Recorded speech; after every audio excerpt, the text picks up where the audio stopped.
10 o'clock. Ladies and gentlemen, the Honorable Presiding Officer is now in the hall. Shall we all rise?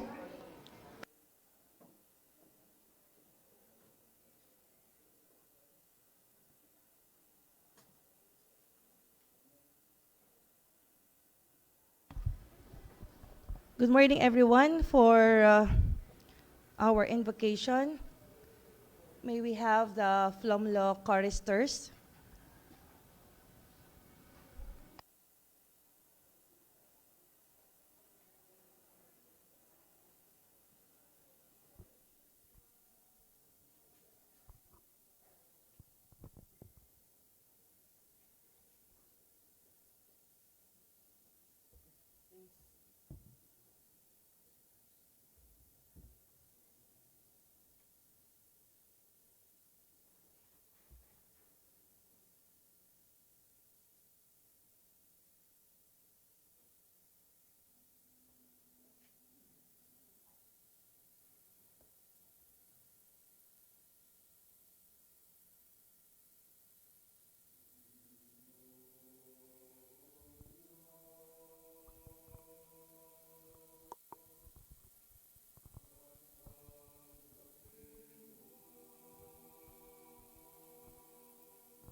Thank you very much, Flomlo choristers, and to their conductress, Miss Oralie Caldoma.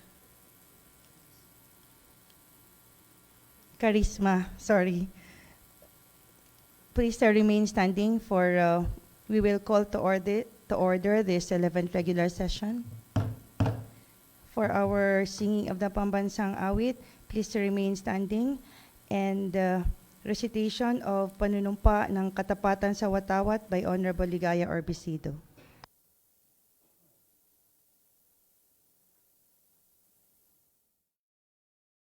Mga kababayan, ang pambansang awit ng Pilipinas.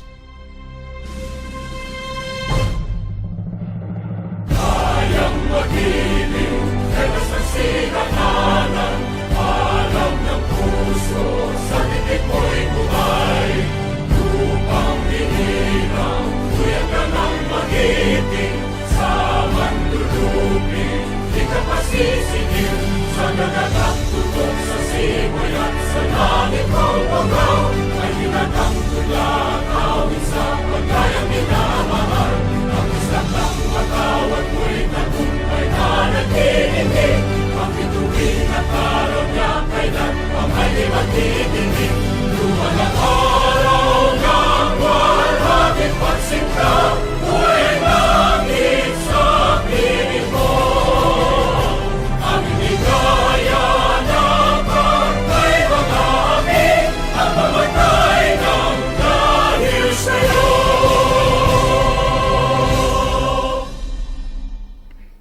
Taas po natin ang ating kanang kamay at sabay-sabay nating bigkasin ang panunumpa sa watawat ng Pilipinas. Ako ay Pilipino, buong katapatang nanunumpa sa watawat ng Pilipinas at sa bansang kanyang sinasagisag na may dangal, katarungan at kalayaan, na pinakikilos ng sambayanang makadiyos, makakalikasan, makatao at makabansa. Kami anak ng Santo Tapato, naglayang isang dugo ng Pilipino. Iba't ibang tribong pinagalingan di hadlang sa pagtaguyod ng matibay na mamamayan. Mula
Pang tahanan, ito'y isang biyaya.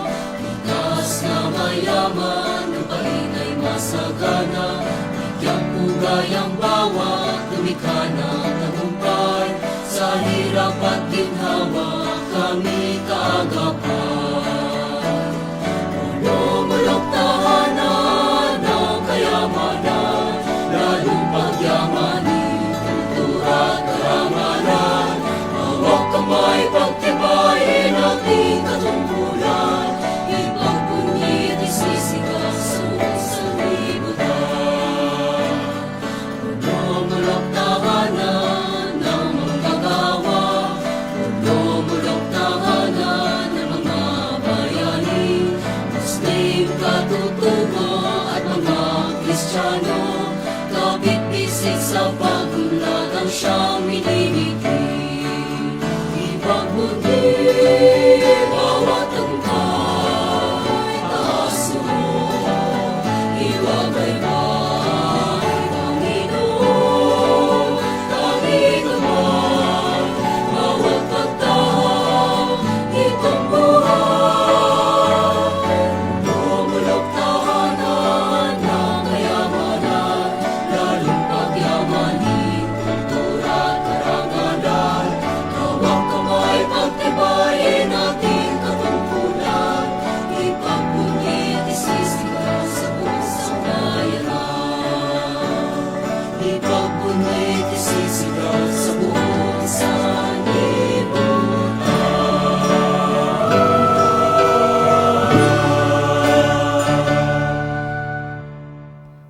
for the recitation of the Councilor's Creed.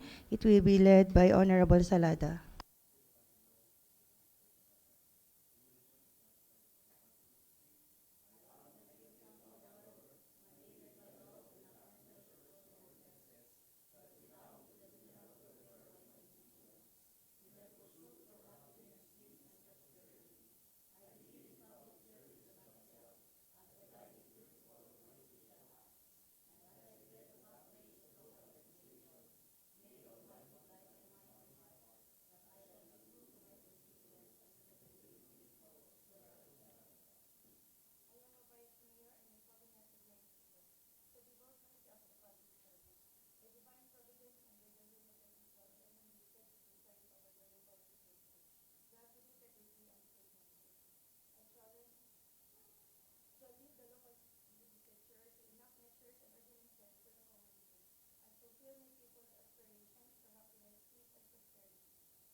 Please take your seats. Good morning again, and especially to our guests. Secretariat, please call the roll. For the 8th time, the 20th Sangguniang Bayan is in perfect attendance. Thank you, everyone. For that, we can proceed to the order of business. For the reading and consideration of our previous minutes, we have the minutes of the 9th regular session held at the SB Session Hall on September 2, 2025. Any corrections to the minutes of the preceding sessions? If none, the same is approved as presented. For the privilege hour and the question hour, first we will be giving an award of resolution, a resolution of commendation to the Flumlock choristers for being declared as champion in the NCCA Coro National Choral Competition Adult category. And the resolution reads, Resolution number 175, authored by Councilor Dave Costas and co-authored by all the members present. A resolution commending and congratulating the Flumlock choristers for being proclaimed as champion in the first ever National Commission for Culture in the Arts, or NCCA Coro National Choral Competition Adult category, held at the Metropolitan Theater, Manila on August 2, 2025. Whereas the Flumlock choristers, a community-based choir composed predominantly of talented members of the Polomloc Poblacion High School Choral, proudly represented Region 12, South Cotabato, and the municipality of Polomloc in the first ever NCCA Coro Adult category, held at the prestigious Metropolitan Theater in Manila. Whereas among the 8 national finalists, and in the presence of the country's finest choral groups, the Flumlock choristers emerged champion, showcasing not only vocal excellence, but also the heart, discipline, and artistry that define the soul of Korong Pilipino, namely Maya S. Oy, Gwen Pastorete, Sean Vance Galvez, Vince Cedric Bien, Crigi Ian Carabalye, Clayton G. Olaer, Meridane S. Katina, Crashel Joy C. Ingalia, Ramen Jr. M. Kulan, Julani F. Gamueta, Julani Ogarte Rayvan Zid E. Dohena, James Cesar Duloges Meneses, Aaron D. Hermino, Trixie Ann A. Relatado, and Yesha Darl Naval, with their trainer, Ma'am Aura Lee B. Charisma, a choir coordinator, Jovelyn in Iliot, and assistant conductor, Lucky Lu of Tana. We will call on now the Flumlock choristers and their conductors and councilors.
tayong barangay, sir. Una, sunod ang barangay. Change na lang ka. Ada.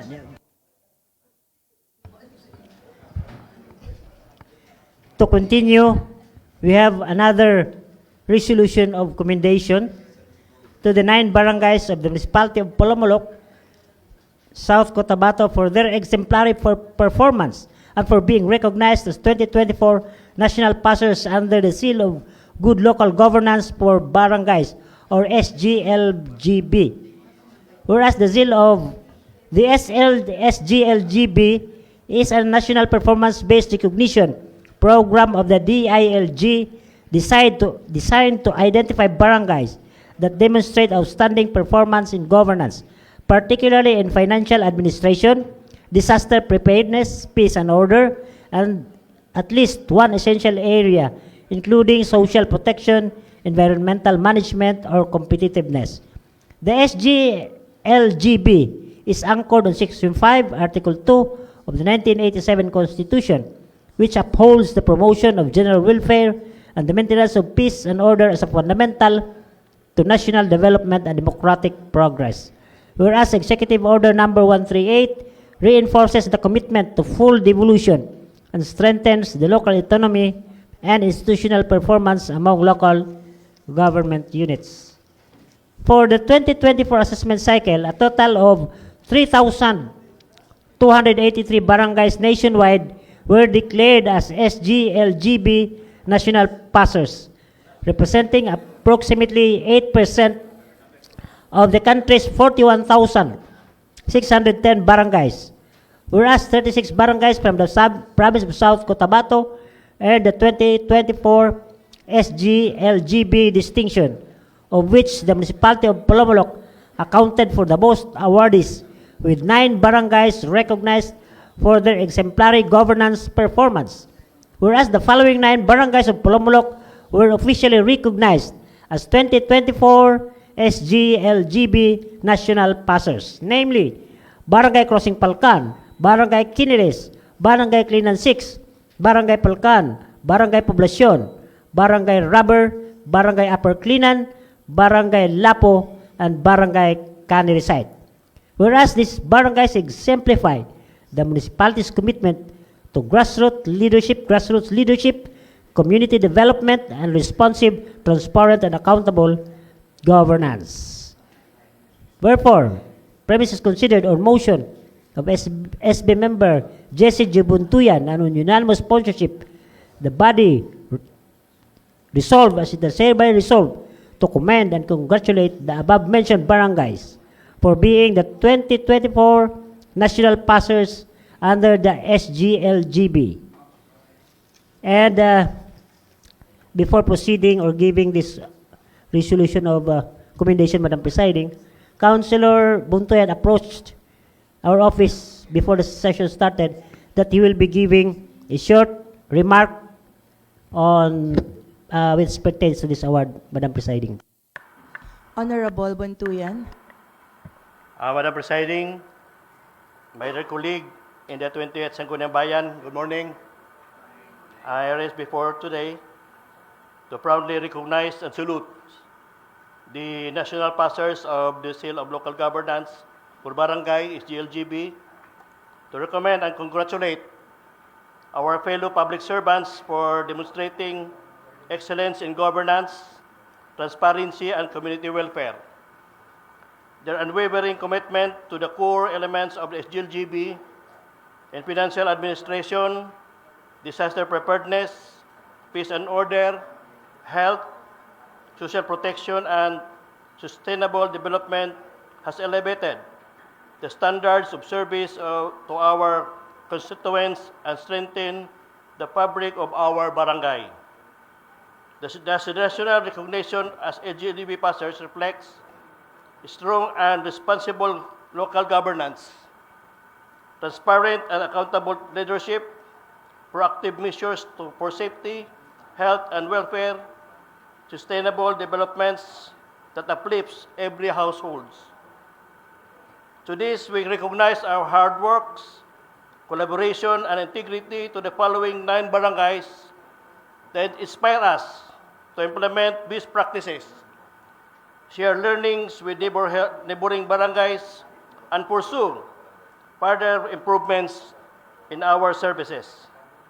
Today, Madam Chair, my dear colleague, I humbly represent and recognize the following: the Barangay Canarisay, the Barangay Lapu, the Barangay Palkan, the Barangay Cleanan 6, Barangay Kinilis, the Barangay Perclinan, the Barangay Crossing Palkan, Barangay Rabir, and the Barangay Poblacion. I so move, Mr. Chair. Thank you, Honorable Buntuyan, and congratulations to the said barangays.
And to proceed, another resolution of commendation goes to Sofia M. Lumbos, LPT, SCL, for being a first woman from Polomolok to pass the Supreme Court's special Sharia bar examinations held on May 25 and 28, 2025 at the Ateneo de Davao University, and for bringing honor and pride to the municipality of Polomolok, South Cotabato. Whereas the Supreme Court of the Philippines successfully conducted the special Sharia bar examinations on May 25 and 28, 2025 at the Ateneo de Davao University. Whereas out of more than 600 examinees, only 154 candidates successfully hurdled the examinations. Whereas Ms. Sofia M. Lombos, a proud daughter of Polomolok, South Cotabato, was among the successful passers, thereby earning the noble title of Sharia Counselor at Law. Whereas she holds the distinction of being the first Sharia Counselor at Law from the municipality of Polomolok, an achievement that brings immense honor and inspiration to her family, fellow professionals, and the entire community.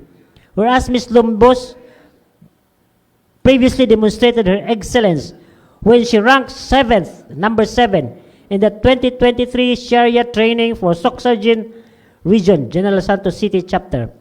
Whereas her remarkable achievement serves as an inspiration to the youth and the professionals of Polomolok to pursue excellence and contribute meaningfully to nation building, particularly in the promotion of justice and the rule of law within the municipality of Polomolok.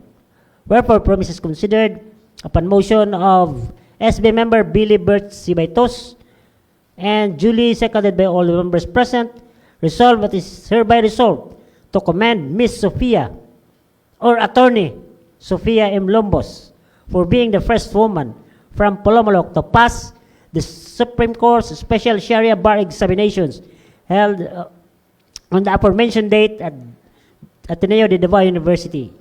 So further, a copy of this resolution be furnished to the recipient for her information, record, and appropriate recognition.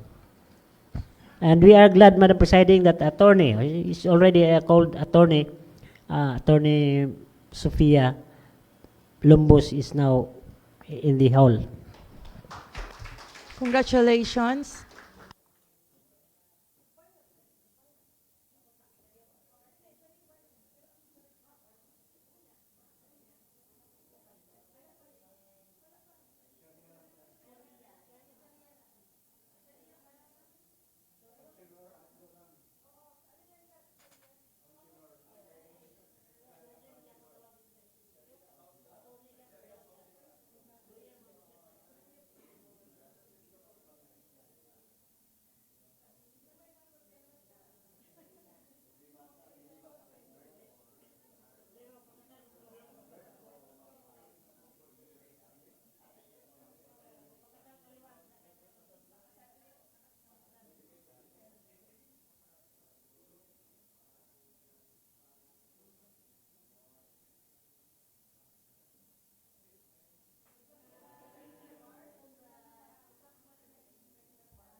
Dugang kakasawa, dili tama to.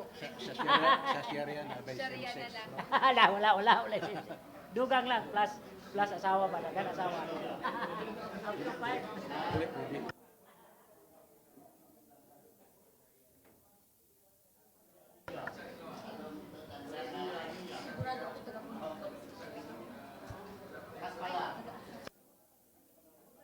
Attorney Ali, Sharia lawyer, attorney mo gyud to.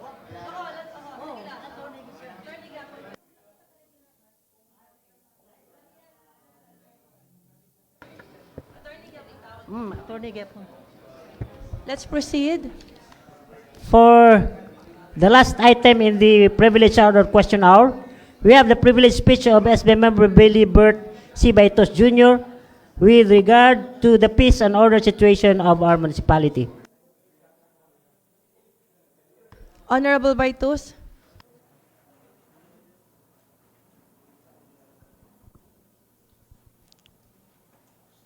Thank you, Madam Presiding. Peace and blessings to everyone. Again, Madam Presiding, esteemed colleagues, ladies and gentlemen, thank you for granting me this opportunity. I rise today on a matter of personal and collective privilege to bring the attention of this august body a grave and urgent concern affecting the peace and order situation of our beloved municipality of Polomolok. In recent months, our community has been unsettled by a series of alarming incidents, shooting incidents, and other violent acts which have shown fear and apprehension among our constituents. Disturbingly, many of these incidents involve security personnel and raise serious questions regarding command responsibility within one of the largest employers in our locality, the Dole Philippines. We fully acknowledge and appreciate the significant contribution of Dole Philippines in providing employment and sustaining economic growth within our municipality. Nevertheless, this honorable body cannot ignore the adverse impact of these incidents on public safety, social order, and the general welfare of our people. It has also been brought to our attention that a considerable number of workers hired by the company are sourced from outside Polomolok, effectively depriving many qualified local residents of employment opportunities. This practice has stirred resentment among our constituents who rightfully expect to benefit first from economic activities within their own community. Moreover, there have been credible reports of security personnel resorting to the use of deadly force, including the shooting of individuals allegedly caught stealing pineapple fruits.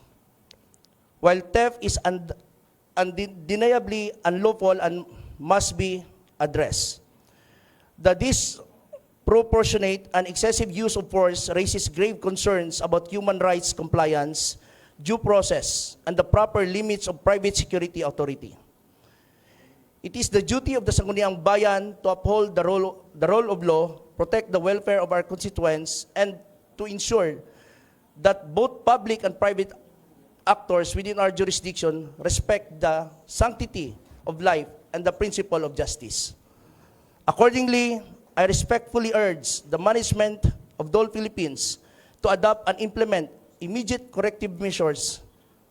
Specifically, number 1, strict review and reorientation of security personnel, ensuring that all security guards undergo comprehensive training, psychological evaluation, and compliance with the highest standards of professional conduct, human rights, and unlawful use of force.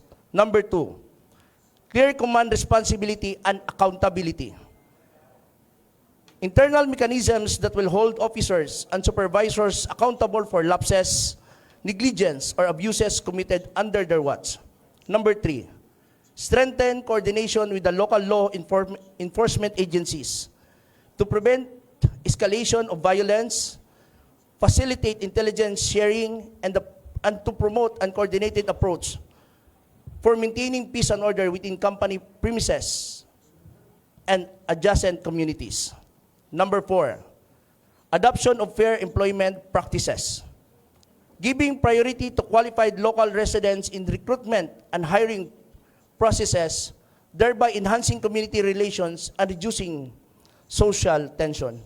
Number 5, implementation of community engagement programs, rebuilding public trust and demonstrating that the company values not only productivity and profit, but also the safety, welfare, and dignity of the people of Pulumulok. Peace and order is not the sole duty of law enforcement agencies or the local government unit. It is shared responsibility of every stakeholder.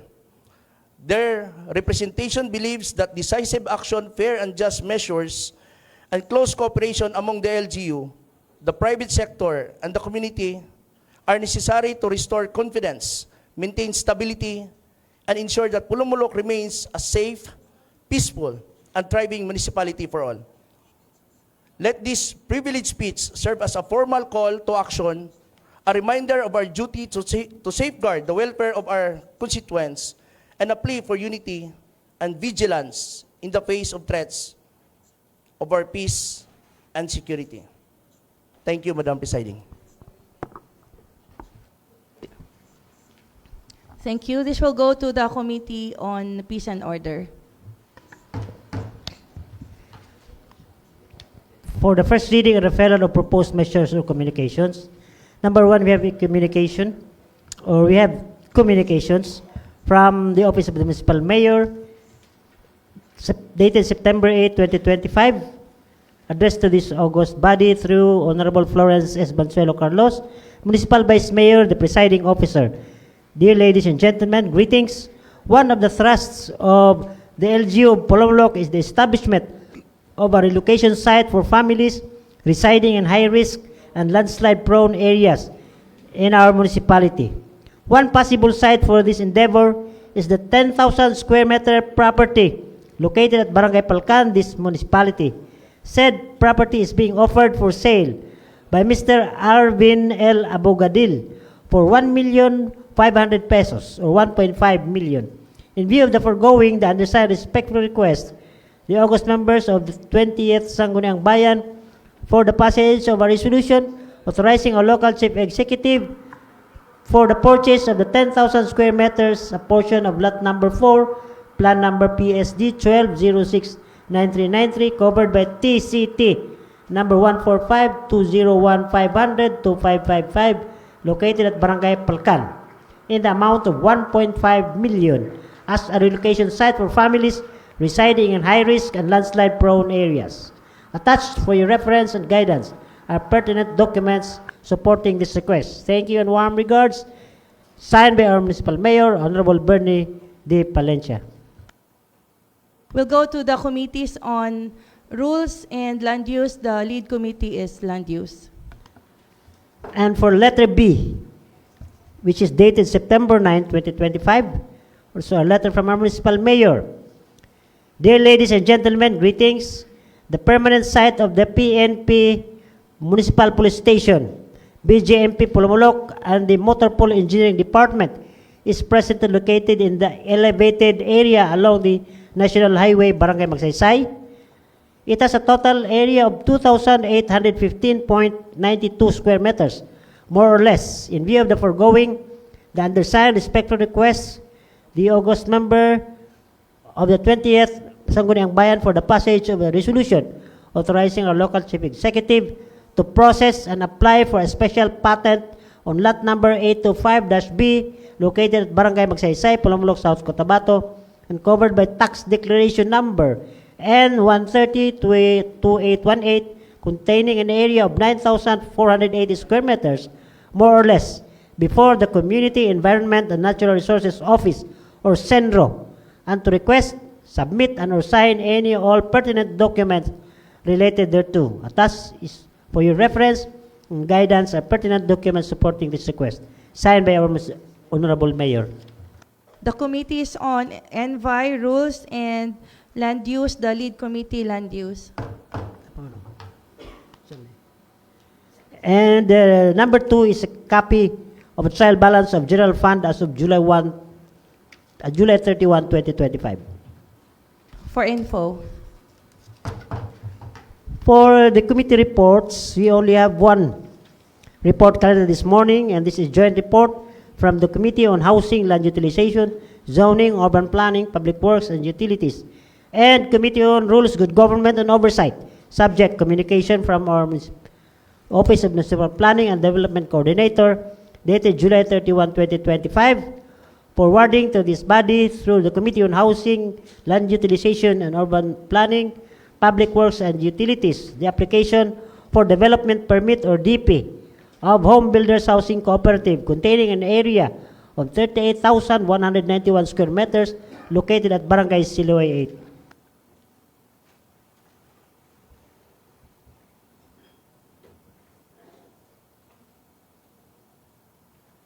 Honorable Baitus.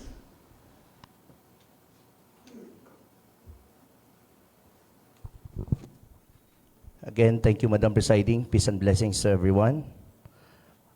Fifth Joint Committee Report, September 16, 2025. Committee on Housing, Land Utilization, Zoning, and Urban Planning Works and Utilities.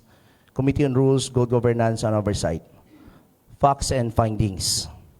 Number 1, on August 5, 2025, during the 5th regular session, the 20th Sangguniang Bayan referred the above stated communication to the concerned committees for appropriate action. Number 2, on August 29, 2025, a committee meeting was convened at the SB Session Hall to deliberate on the requests.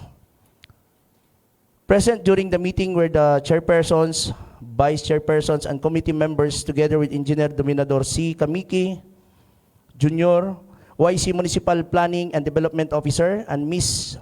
Charlene John B. Iscari, Manager of the Home Builders Housing Cooperative.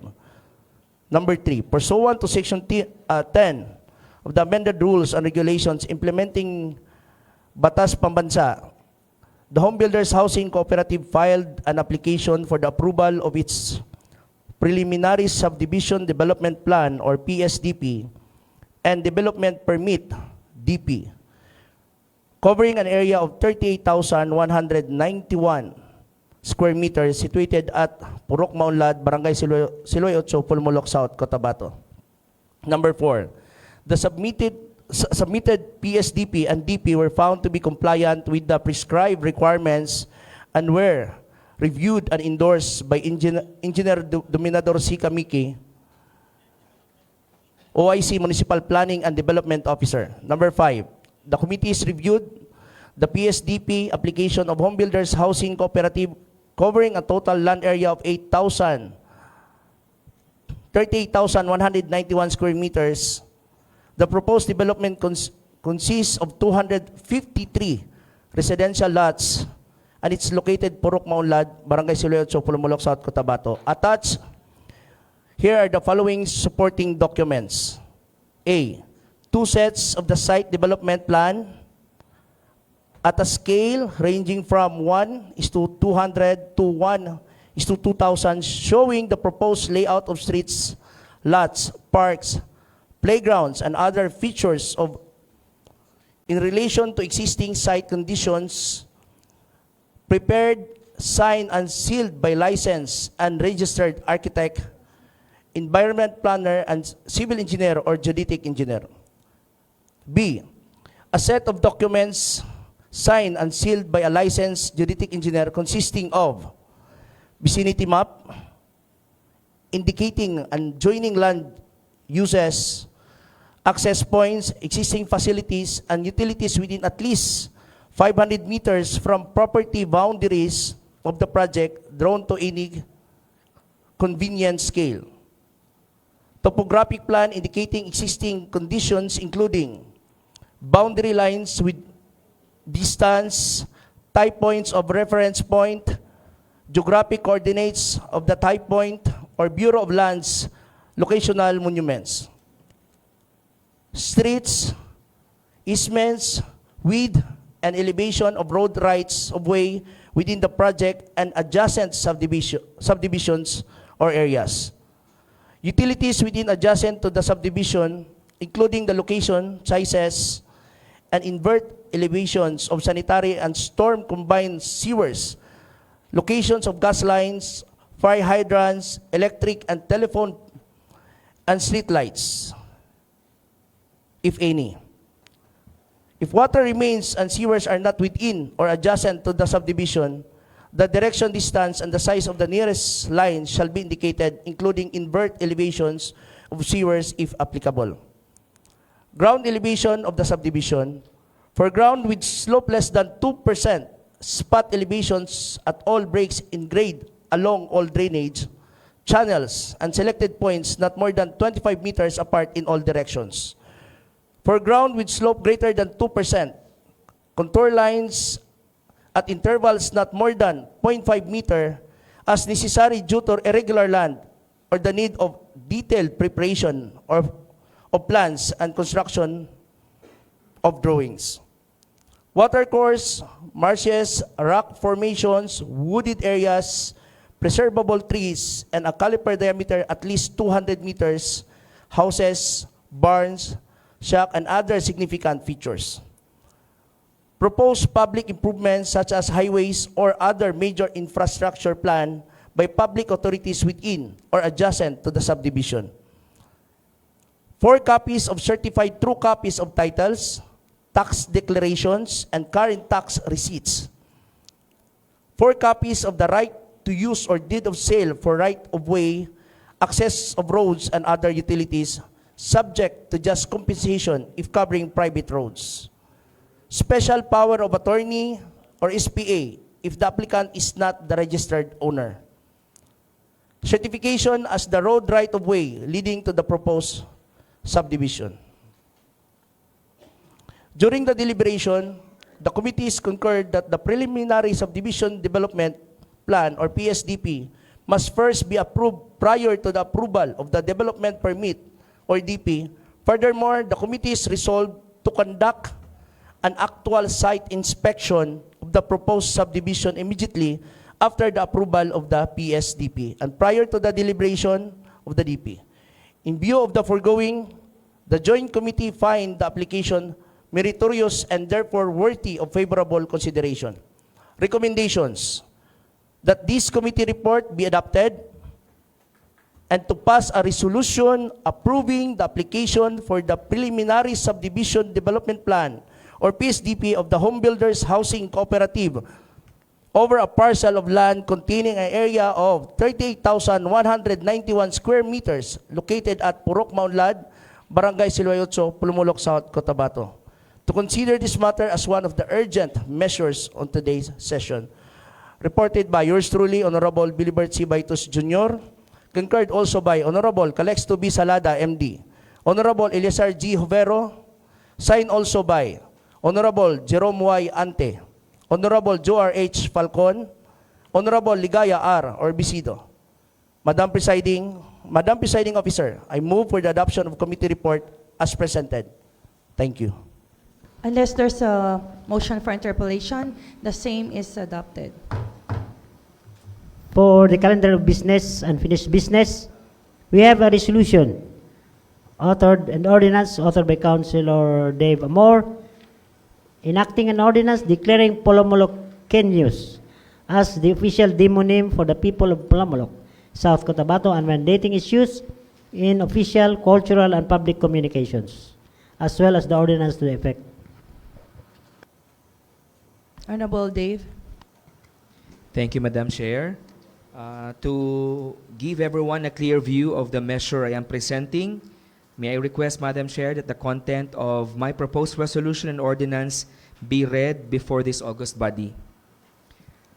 A resolution enacting an ordinance declaring Polomoloqueños as the official demonym for the people of Polomoloc, South Cotabato, and mandating its use in official, cultural, and public communications. Authored by yours truly, co-authored by Honorable John Edward Lumayag, co-sponsored by all the committee members. Whereas, the municipality of Polomoloc recognizes the importance of fostering a strong, unifying, and inclusive identity that embraces all its residents regardless of culture, faith, language, or background as equal members of one community. Whereas, the term Polomoloqueños is derived from the official and registered name of the municipality, thereby ensuring that every inhabitant of Polomoloc is duly recognized, represented, and identified through its rightful demonym. Whereas, the adoption of Polomoloqueños as the official demonym affirms the collective and diverse identity of the municipality by acknowledging the shared presence and contributions of its residents. Whereas, the use of Polomoloqueños embodies inclusivity and equality, affirming that all constituents of the municipality, regardless of ethnicity, culture, or belief, are equally recognized and valued. Whereas, Section 15 of the Republic Act number 7160 recognizes local governments as bodies politic and corporate representing their inhabitants, and Section 16 authorizes them to adopt measures for the general welfare, thus establishing Polomoloqueños as the official demonym is a valid exercise of such authority, ensuring an inclusive identity for all residents of Polomoloc. May I proceed, Madam Chair, with the reading of the general ordinance? Yes. Thank you, Madam Chair. An ordinance declaring Polomoloqueños as the official demonym for the people of Polomoloc, South Cotabato, and mandating its use in official, cultural, and public communications. Be it ordained by the Sangguniang Bayan of Polomoloc, South Cotabato, in session duly assembled that, Section 1, titled, This Ordinance shall be known as the Polomoloc Identity Ordinance. Section 2, purpose. The purpose of this ordinance is to formally establish Polomoloqueños as the official demonym of the municipality of Polomoloc, South Cotabato, ensuring that all residents, regardless of culture, faith, and background, are equally recognized, represented, and included in the municipality's identity, and to standardize its use in all official, cultural, and public communications to foster unity, pride, and shared sense of belonging. Section 3, definition of terms. For purposes of this ordinance, the following terms shall mean: Number 1, demonym, a word used to identify the people who live in a particular place, encompassing all residents, natives, and constituents of that locality, regardless of culture, faith, and background. Number 2, Polomoloc, a municipality in the province of South Cotabato officially recognized under the Philippine law and presently used as the official name to identify the community, its government, and its residents. Number 3, Flomlok, an indigenous Blaan term meaning hunting grounds, used to describe the rich forest and fertile plains where early settlers hunted and thrived.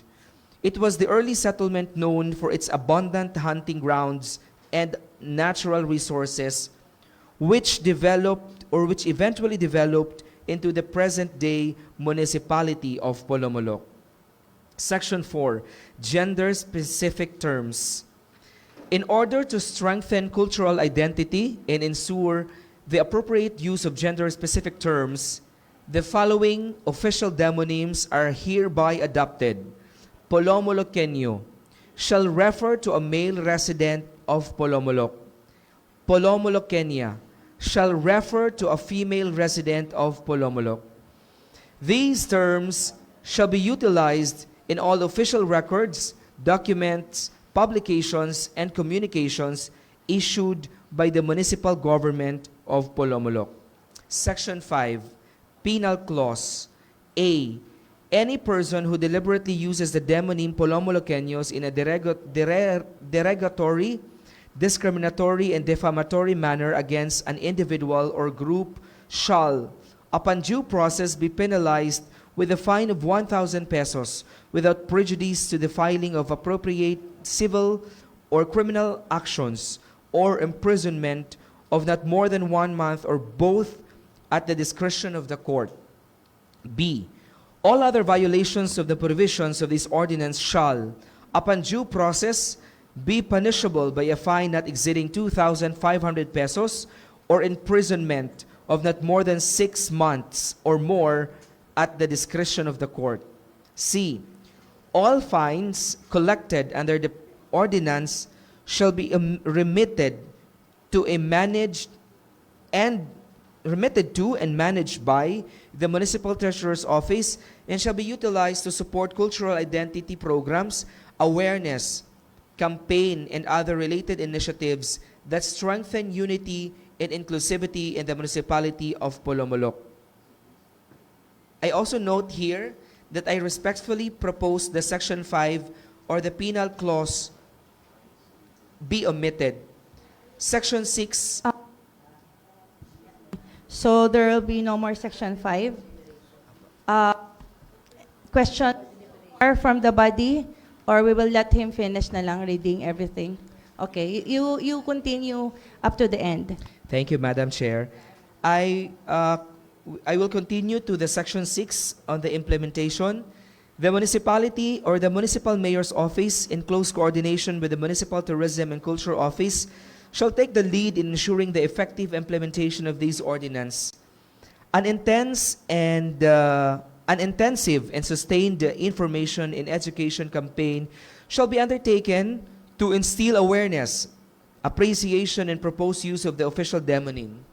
Such campaign shall include, but not be limited to, the preparation and distribution of posters, infographics, learning materials, digital content, and other educational materials. All municipal departments, barangays, schools, and affiliated institutions are hereby directed to actively participate and cooperate in these initiatives to guarantee the consistent, inclusive, and standardized use of the term throughout the municipality of Polomolok. Section 6, Separability Clause. If any provision of this ordinance is declared unconstitutional or invalid, the remaining provisions shall remain in full force and effect. Section 8, Effectivity, so ordained. Thank you, Madam Presiding Officer. Yes. For deliberation now, from the body. Honorable Salada. Thank you, Madam Presiding. Thank you also to the author for the bringing us the name of, for identity of Polomolok. But for me, I would like to read that the theme of this year's Flumlock Festival, Roots and Rhythm, Honoring Our Heritage. Candidate number 12 won the coveted prize of Binibining Polomolok because she answered fully the question. And candidate number 7 said they gave us the identity, referring to the Blaan people. For me, I would rather call the people of Polomolok the roots when candidate number 12 said, ang hindi, using the proverb of Dr. Jose Rizal, ang hindi marunong lumingon sa pinanggalingan ay hindi makararating sa patutunguhan. I would rather choose a socio-cultural significance to call the people of Polomolok as Plomloqueños, giving and respecting our roots, the Blaan people. The Polomolok derived from Plomloc. And these Plomloqueños will also jive with our Flumlock Festival. And it also easy to madaling bigkasin sapagkat 4 lang po ang pantig. Plomloqueños. Whereas Polomoloqueños, 6 po na pantig. So to me, giving respect and honor to our roots, the Blaan people, who give us the identity. Siguro wala naman siguro talaga tayong identity crisis. Pero sabi nga ng author, kailangan natin ng identity. So I prefer Flumloqueños, Madam Presiding Officer, and all members of this august body. Madam Giving Chair. a socio-cultural significance. Thank you. Thank you, Madam Chair. If we are to decide of the official demonym of our people, we must think not only of heritage, but also of unity and recognition. Polomoloqueños, Madam Chair, is linguistically consistent with the way Filipinos identify themselves across the country. Cebuanos, Ilonggos, Davaoenos, Coronadaleños, South Cotabateños. This consistency ensures that when we say Polomoloqueños, it is immediately understood nationwide who we are and where we come from. At the same time, adopting Polomoloqueños does not diminish our indigenous roots. In fact, we are celebrating Flumlock Festival, we have celebrating Blaan Day and other indigenous IP activities that highlights our cultural or root. So I believe, Madam Chair, our Blaan heritage, our Flumlock origin, can and must be celebrated in our festivals, our culture, and our history. But the demonym is a unifying banner. Pag sinabi nating unifying banner, Madam Chair, it is the name we carry to the outside world, the name that gathers every resident, not just indigenous. Of course, the migrant or settlers, we gather this into one community. If our guiding principle is unity, recognition, and inclusivity, then I strongly stand that Polomoloqueños must be the official demonym, Madam Chair. Thank you. Honorable Ante. Thank you, Honorable Presiding. To my esteemed colleagues, my respect to the author of this proposed ordinance, the honorable gentleman from Barangay Canlarisite, and to my fellow citizens of Polomolok. As indigenous people's mandatory representative, and Chairperson of Committee on Cultural Communities, Indigenous People, and Muslim Affairs. Member po din tayo ng Committee on Tourism, Culture, and Arts. And I attended series of committee hearings. And of course, the public hearing. But hearing the public opinion last September 3, Honorable Presiding, especially the comment of Mr. Tajero, a linguist, and I quote, sabi po niya, while Flomloqueños reflects cultural authenticity and heritage preservation, Polomoloqueños conforms with national linguistic standards, uniformity, and recognition. However, this leaves a question as to which term the community should ultimately prefer and embrace as its collective identity. Tagalogin po natin para mas lalong klarado ang layunin, kung ang layunin ay ang pambansang pagkakaisa at pagkilala sa wika, ang Polomoloqueño ang pinakatumpak sapagkat ito ay naaayon sa demonimo ng Pilipinas. Ngunit, kung ang layunin ay pagpapanatili ng pagiging tunay ng kultura at pamana, ang Flomloqueño po ay mas may malaking timbang dahil direktang itong sumasalamin sa katutubong pinagmulan ng ating mahal na bayan. We just celebrate, Honorable Presiding, our 68th founding anniversary. Sinabi po ng ating kagalang-galang na doktor ng masa, and the 22nd Flomloc Festival with the theme Roots and Rhythm, honoring heritage, rising for more.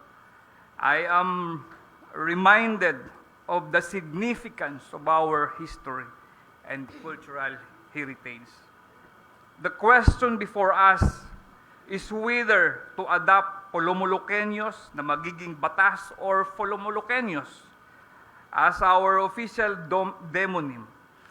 As a proud advocate for rights and welfare of the indigenous community and as the voice of the indigenous peoples, I firmly believe that our demonym should reflect our cultural authenticity and heritage preservation.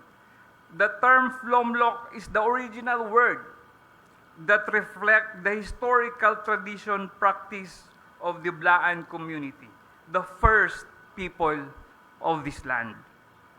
While Polomoloqueños may conform to the national linguistic standard, I argue that our demonym should be rooted in etymology, not just its derivation.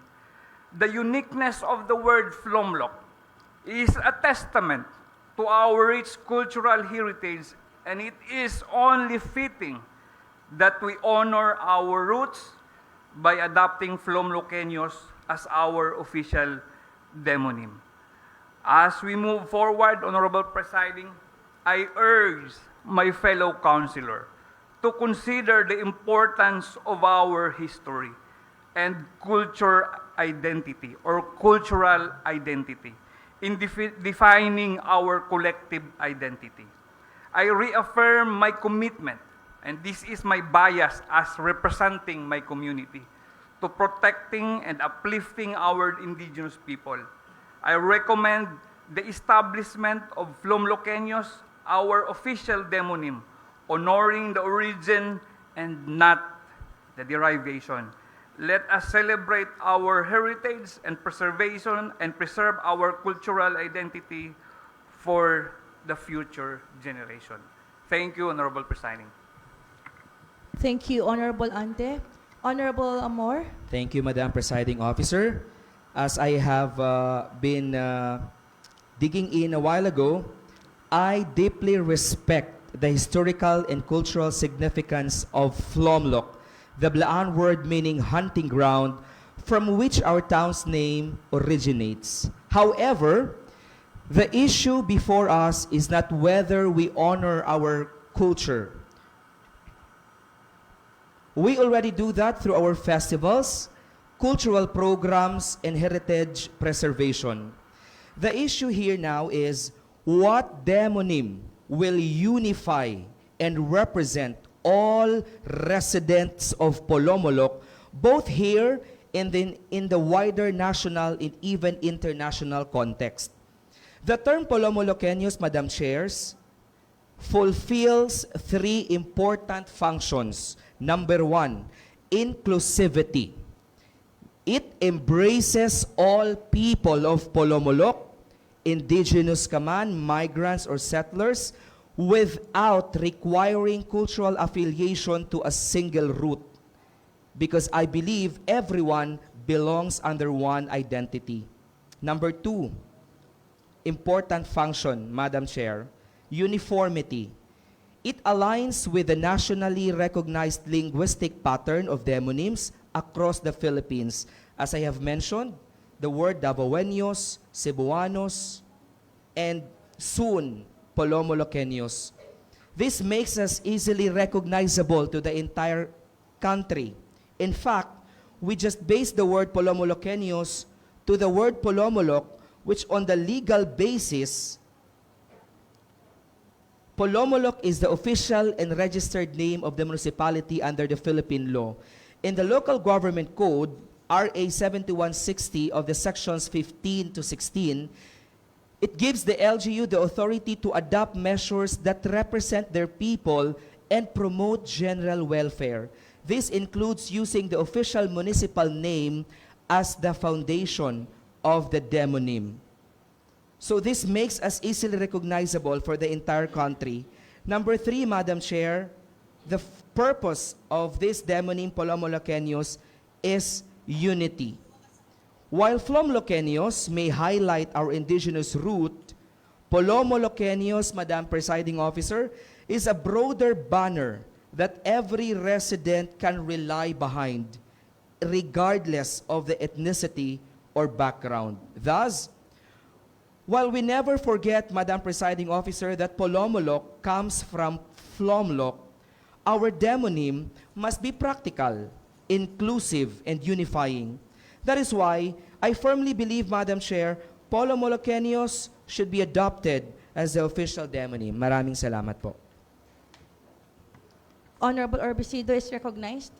Good morning, Madam Presiding Officer. Good morning. Magandang umaga po sa aking mga kasamahan sa bulwagang ito.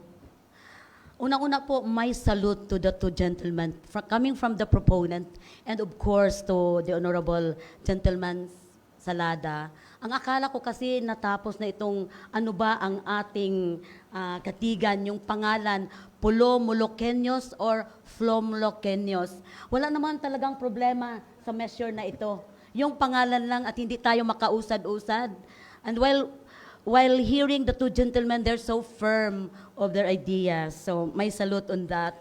Pero Madam Presiding, siguro tapusin na natin itong sa pangalan. Anyway, yung susunod naman ay, and I know the proponent naman, a collegial body. So, yung iba hindi nagsasalita, hindi natin alam kung doon ba sila sa Flomlock or sa, ano, oo. So, I am moving now if we have to divide the house so that we will now determine. Anyway, we have our own decision. And second to the motion that it has been already seconded, so there's votation to be, yes. So who's in favor of the proponents, Polomolokeños? Please show your hands. Polomolokeños. P. In favor are Councilor Octavio, Councilor Orbisido, Councilor Lumayag, Councilor Dave, Councilor Hovero, Councilor Falcon, and Councilor Buntuyan. So there are 7. Costas, 8. So The votation would go into the Polomolokeños.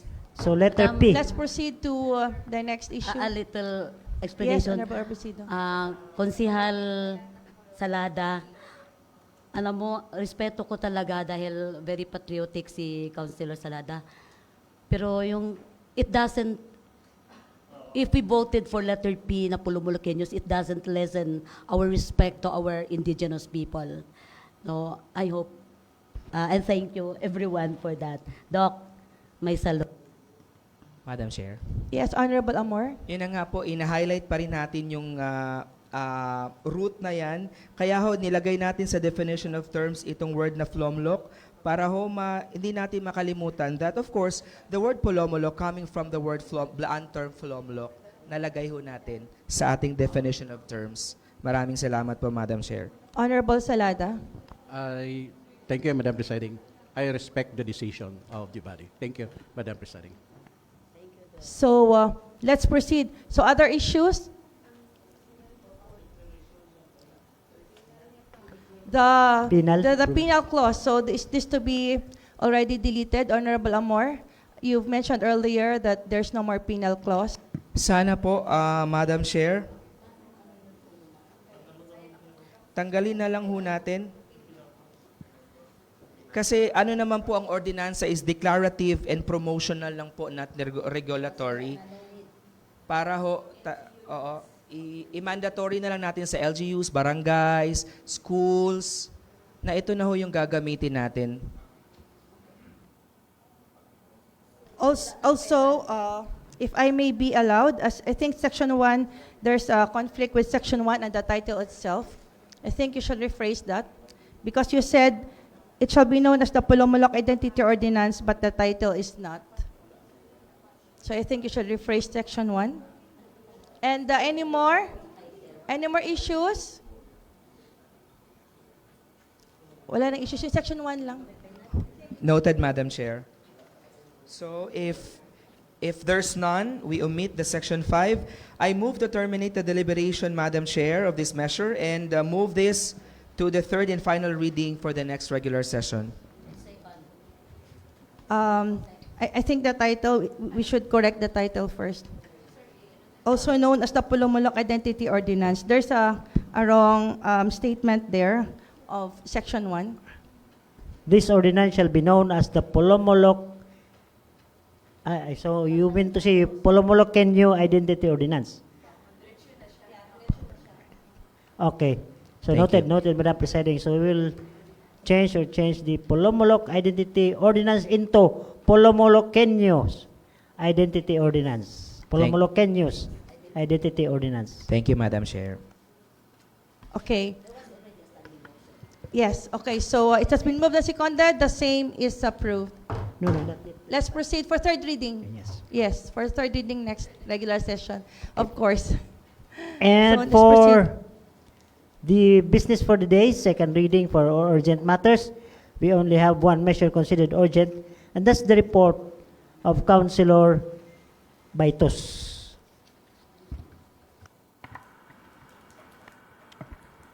Honorable Baitus. Yes. Thank you again, Madam Presiding.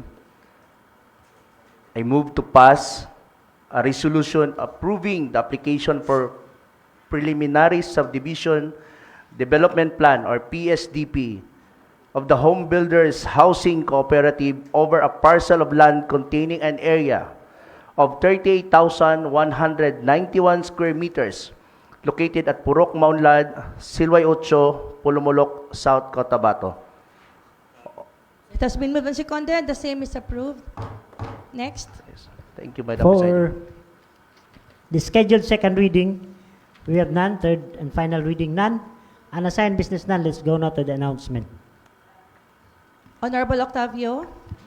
Good morning. Thank you, Madam Chair. Since ara man ang taga-barangay Canary, Madam Chair, can we still award the certificate of commendation before sayang man na-late sila kay Gaulan Abi. Madam Chair, After the session. they can We'll list, do that after the session. Barangay Kiniles also, Mr. Chair, and the clearance size. Barangay Captain of the Barangay Kiniles and Barangay clearance size is also appeared. Yes, after the session. Okay? Yes, Honorable Overo. Announcement that after the session, we have a committee meeting with regards to the EIP of the municipality of Polomolok. Honorable Falcon. Requesting the members of the Finance Committee to stay after the session for we have a committee meeting. Okay, Okay. so Honorable Falcon. Thank you, Madam Presiding. Third committee meeting, Committee on Economic Enterprise, Trade, Commerce and Industry, September 17, Wednesday, 9 a.m. Okay, meron pa? Wednesday. Honorable Lumayag. Thank you, Madam Presiding. Announcement for the Committee on Cooperatives tomorrow, around 10 a.m. Thank you. Honorable Salada. Committee meeting on Committee on Health tomorrow. Okay, so Honorable Amor. Okay. Session adjourned at 10:19. Please rise for the closing prayer, Honorable Antonio Octavio. Nagpilis ko pag yun pa. Okay, so let us pray in the name of the Father, Son, Holy Spirit. Amen. As we conclude this session, we come to you with grateful hearts for the wisdom, guidance, and strength you have provided throughout our discussion. Thank you for enabling us to serve with integrity, compassion, and shared commitment on the welfare of our people. Grant us the courage to make decisions that honor the trust placed in us, and may our action always reflect your will and purpose. We entrust our work, our municipality, and our nation in your hands. May we continue to serve with humility and dedication, inspired by your example of love and service. Grant us your guidance and protection as we go from this hall and wherever our paths may lead. This we ask in your most holy name. Amen.